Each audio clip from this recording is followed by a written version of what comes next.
આજે હું મોરૈયાની ખીચડી બનાવીશ। મોરૈયાની ખીચડી બનાવવા માટે હું અહીંયા ટમેટું, સૂકા દાણા, બટેકું, લીલા મરચાં અને લીલો લીમડો લઈ લઈશ। તમે આમાં તમને ભાવતા વેજીટેબલ પણ એડ કરી શકો છો અને વ્રત ઉપવાસ કર્યો હોય ત્યારે ખાલી સૂકા સોફાના દાણા અને આપણે બટેકાનો યુઝ કરતા હોઈએ છીએ। જો લીલા દાણા અને સૂકા દાણા અને લીલા મરચાંનો મેં વઘાર કરી દીધો છે। પછી એમાં બટેકા એડ કરી દઈશું। આ બધું ચડી જાય તમે બાફેલા પણ બટેકા લઈ શકો છો। બાફેલા બટેકા લેવાથી આ મોરૈયો જલ્દી બની જતો હોય છે અને આ મોરૈયાની ભાજી તૈયાર જલ્દી થઈ જાય છે। એક જાતની ખીચડી પણ કહેવાય, ભાજી પણ કહેવાય। તમે વેજીટેબલ સારા એવા એડ કરી શકો છો જે તમે વ્રત ઉપવાસમાં ખાઈ શકો એવા।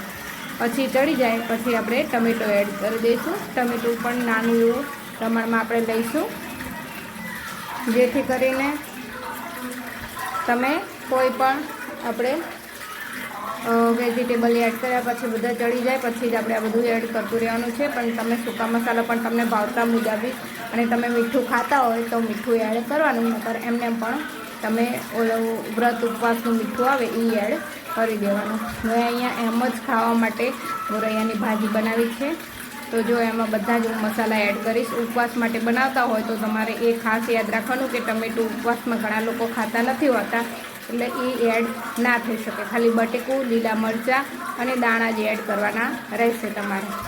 આને ધીમા તાપે કરવાનું છે અને તેલમાં જ ચડવા દેવાનું છે।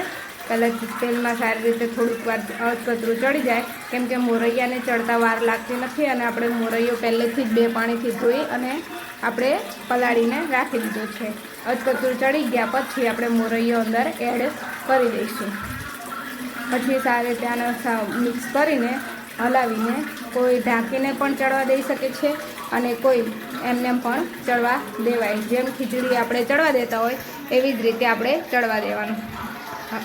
હાથે કોઈ વખત વચ્ચે હલાવતું રહેવાનું જેથી કરીને ચોંટવા ના લાગે। એટલે આપણે આ મોરૈયાની ભાજી એકદમ ટેસ્ટી એવી તૈયાર થવા લાગી છે। પાણી ઉકળવા લાગશે। પાણી જેટલું આપણે મોરૈયો લીધો છે એટલા જ પ્રમાણમાં પાણી લેવાનું છે જેથી કરીને આપણી એવી છૂટા દાણાવાળી મસ્ત ભાજી બનશે। જો ઉકળવા લાગી છે અને મોરૈયો પણ એકદમ ફૂલાવા લાગ્યો છે। તમે જોઈ શકો છો પહેલાં કેવું હતું અને અત્યારે પાણીનું પ્રમાણ કેટલું ઓછું થઈ ગયું છે। આવી જ રીતે ધીમે ધીમે એને ચડવા દઈને એકદમ આપણે ખીચડી બનાવતા હોય એવી આપણી ટેસ્ટી એવી મોરૈયાની ભાજી તૈયાર થઈ ગઈ છે। જુઓ તમે જોઈ શકો છો। હજુ આનાથી પાણી બળવા દેવું હોય તો એકદમ ટેસ્ટી એવી આપણી મોરૈયાની ભાજી તૈયાર છે। Like, share and subscribe.